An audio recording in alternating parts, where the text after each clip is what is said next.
Somebody you love is about to make a six-figure decision at 18 years old, and there's a good chance they'll make it because of one sentence they've heard their entire life. I believe that sentence too. I thought college was the safe choice, the responsible choice, so I built a spreadsheet to prove it.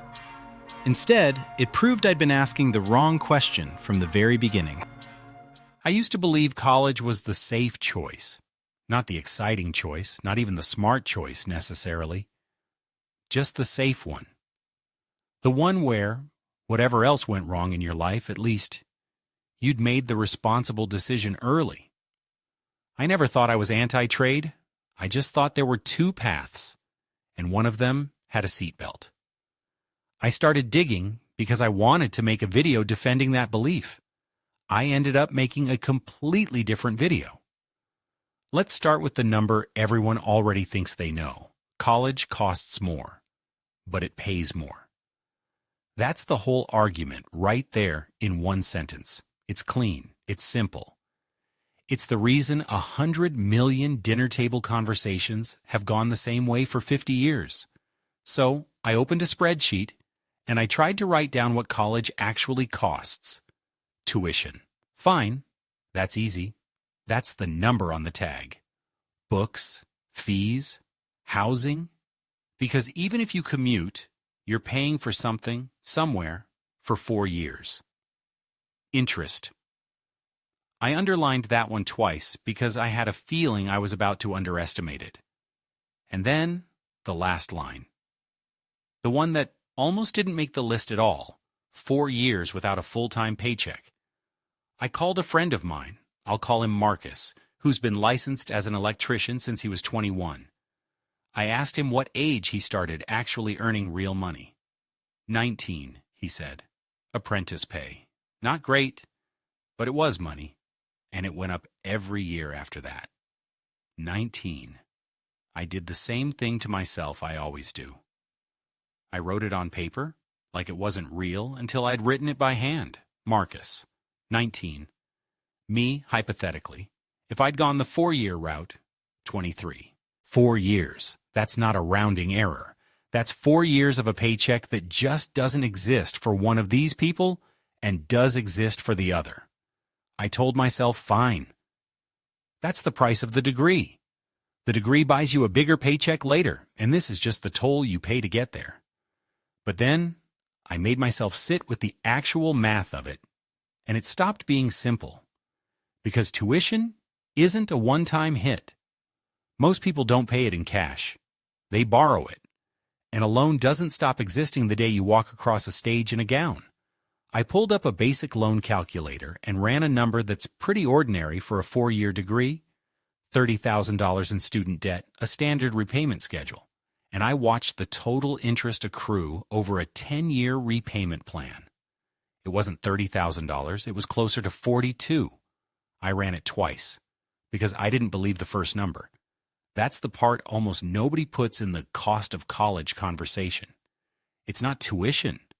It's tuition, plus 4 years of income you didn't earn, plus however many additional years you spend after graduation paying interest on money you already spent, while your paycheck is being partially rerouted to a loan servicer instead of your own future. So I went looking for the counter case. I wanted to find out if trade school was actually the debt-free option everyone assumes it is. That's where I met Priya. Priya went through an HVAC certification program, not an apprenticeship, a private trade school, and she financed it. $6,000, a fraction of a 4-year degree, but real debt, real interest, paid off over 3 years while she was already working entry-level jobs in the field. People think trade school means no debt. She told me, it just means smaller debt, usually. And you start earning while you're still paying it off, which changes everything about how it feels. That sentence rearranged something for me. I'd been treating college has debt and trade school doesn't like two separate categories.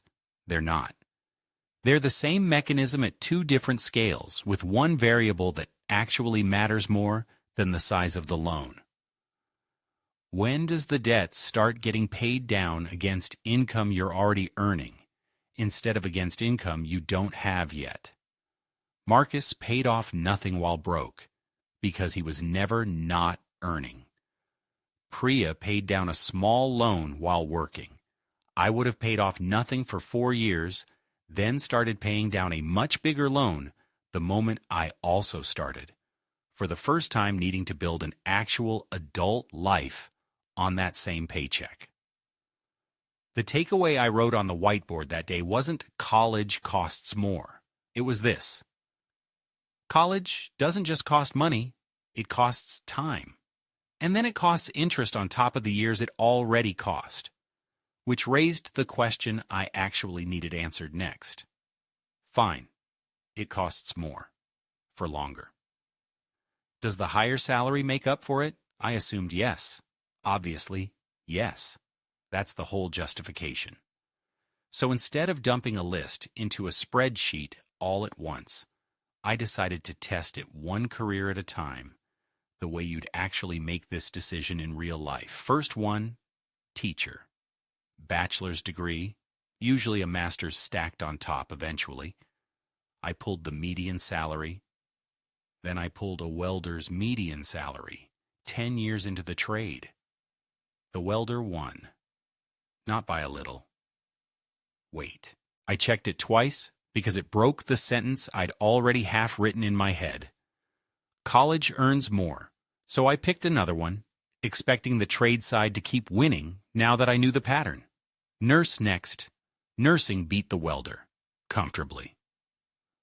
Okay, so it wasn't trade beats college either. I tried engineer, college won again. Not close. Then software developer. College won even bigger. The electrician versus developer gap I'd started with back in full force. I actually sat back from the laptop for a second. This wasn't a clean story anymore. Every single career I dropped into the comparison flipped the result, like I was pulling a different lever each time and getting an entirely different machine on the other end, so I widened it further. Median wasn't the whole story. I needed to see the spread inside each career, not just between them. Top 10%, bottom 10%. And here's where it really fell apart. The bottom 10% of college graduates in some fields were earning less than the median electrician. And the top 10% of tradespeople, the ones who go on to own their own shop, run crews, get licensed in multiple states, were out-earning most white-collar degree holders entirely. The diploma wasn't determining the income. The career was. People compare schools when they should be comparing careers, which meant I'd been asking a broken question this entire time. Not which path pays more. There is no single answer to that. The real question was hiding underneath it. What is the degree actually buying, if it's not a guaranteed higher income? This is the part where I almost stopped the investigation, because I thought I already knew the answer. Education. Obviously, you're buying education. I called Dana. Dana has a computer science degree from a mid-tier state school, and she's a senior engineer now at a company most people have heard of. I asked her, point blank, "How much of what you use every day at work did you actually learn in a classroom?" She laughed, not unkindly. "Maybe 30%. The rest I learned on the job, or from a boot camp, or from YouTube, honestly." Then what was the other 70% of 4 years actually for? "The internship," she said. "I got that internship because a professor forwarded my resume directly to a hiring manager he used to work with. I didn't apply through a website. Nobody who applies through the website gets that internship." I sat with that one for a second before I moved on, because it deserved it. The degree wasn't selling her knowledge. It was selling her a door that doesn't have a doorbell. A door you can only walk through if someone on the inside already knows your name. I went and looked for the pattern outside her one story because a single case isn't proof of anything. Career fairs that only certain schools get invited to. Recruiting pipelines built around specific university partnerships. Alumni networks that function less like a school spirit thing and more like an actual professional referral system that runs for decades. College doesn't sell education. Education is almost a side effect. college sells access. And that reframes the entire trade versus college fight, because it means they're not actually competing head-to-head the way everyone assumes. Trade school isn't losing to college in some fields. It's simply not playing the same game. It's competing against careers that never required that kind of institutional access in the first place. You don't need a professor's connections to become a licensed electrician. The credentialing path runs through a different door entirely. Apprenticeship hours, a licensing exam, a union. And that door doesn't care who your professor had lunch with in 1994. Once I saw that, I had to go back and ask the question everyone always assumes has one obvious answer. Which path is actually safer? I'd been carrying an assumption I never once tested, that trade work is the less secure path. Jobs that get automated. Jobs that get outsourced or downsized. College felt like the stable lane by comparison, just by default. So I looked up unemployment rates by occupation, expecting that to confirm it. Licensed electricians came in near the very bottom of the entire list, one of the lowest unemployment rates of any tracked profession, lower than plenty of degree-required white-collar fields. I actually reread that line twice, because it was the exact opposite of the picture in my head. Then I flipped it and checked the other direction, and found something close to a mirror image. Certain degree fields carry underemployment numbers high enough that a meaningful share of their graduates aren't working in any job that actually required the degree at all. Years after they finished paying for it, both assumptions I'd walked in with were backwards, or at least badly incomplete, at the same time. I kept going. I looked at debt risk. I looked at physical injury risk in trade work. I looked at automation and AI eating into certain white-collar roles faster than anyone predicted 5 years ago. I looked at licensing risk, the fact that a trade license can be revoked, or a state-specific certification can become worthless if you move. None of these paths were low risk. They were differently risked. I talked to Chris, who has an English degree and spent 2 years underemployed, working a job that didn't require his degree at all, while his loan balance quietly grew because he'd deferred payments during that stretch. Then I talked to Marcus again, who told me about the 6 months 2 years ago when a knee injury kept him off ladders and off jobs entirely. Different disasters, same category. Something you didn't plan for taking your income away for a while. You're choosing which risk you want. You are never choosing risk versus no risk. That option was never on the table for anyone. So why does everyone argue like one path is universally, permanently safer than the other? I think it's because safe was never actually about risk. I think it was about approval. But I wasn't ready to say that yet. I had one more thing to build first. I needed to actually model the money, properly. Not vibes, numbers. I built 2 people. Person A goes into the trades, starts earning at 19, invests what she can starting immediately. Person B goes to college, starts earning at 23, earns more per year once she starts, but carries a loan payment for years after graduation before she can invest anything meaningful. I ran it as a simple compounding model, decades out, starting contributions the day each of them had actual disposable income to invest, which, remember, isn't graduation day for Person B. It's years after that, once the loan is retired. First run, Person A wins, comfortably.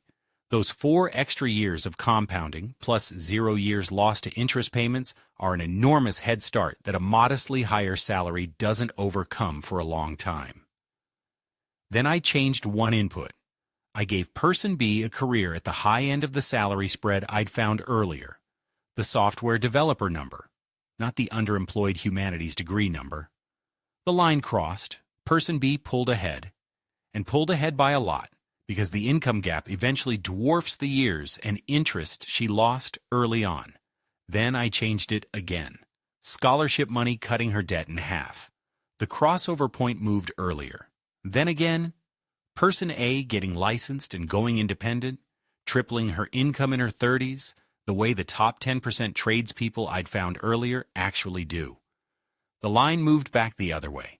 I sat there running the same two-person model over and over, and every single time changing one input flipped the winner. There is no version of this chart with one permanent winner. The line moves depending entirely on which career, which debt, which scholarship, which risk actually shows up in a real person's life. Anyone telling you college wins or trade wins ran this model exactly once and stopped, which means the real question was never college or trade. It's a completely different question. Who actually benefits from each path?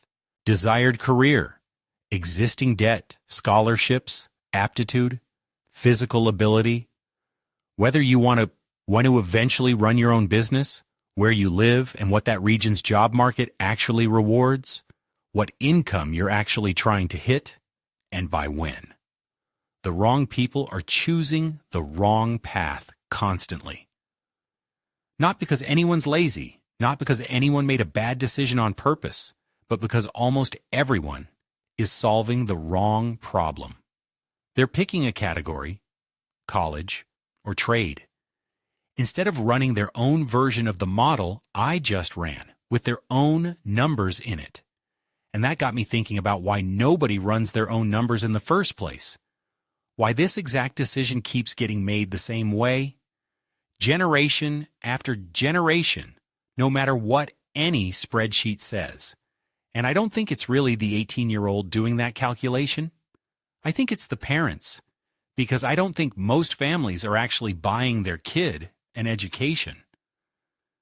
I think they're buying themselves certainty, status, in front of family and neighbors, at the next holiday gathering. The specific, quiet relief of being able to answer, "So what's she doing next?" without flinching. That's not a knock on any one parent. I'd probably do the exact same thing without noticing, but it means the decision that shapes 22-year-old you often gets made, in large part, to protect the feelings of someone else entirely.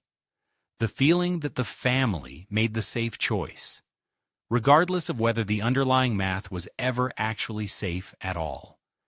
And that's when I realized the mistake wasn't the choice between college and trade school. That decision happens too late to be the actual mistake. The mistake happens years earlier, in one specific sentence that gets said in nearly every household, every guidance counselor's office, every graduation season. Where are you going after high school? That's the wrong question. It assumes the destination is a place, a campus, a program, a next step, instead of a career. It skips straight past the only question that actually determines the financial outcome. What career are you trying to build? Because the school, or the program, or the apprenticeship is just the vehicle. Everyone's out here arguing about which vehicle is better before anyone's agreed on the destination. I thought I was comparing two schools. I wasn't. I was comparing two completely different investments, running on two completely different clocks. One that starts paying you back late but pays back big. One that starts paying you back early but has a lower ceiling. And neither of them guaranteed anything, on their own, at all. One bought access, the other bought experience. Both of them cost real money and real years. And the career you were actually buying, underneath either one, mattered far more than the classroom or the job site. You happened to sit in first.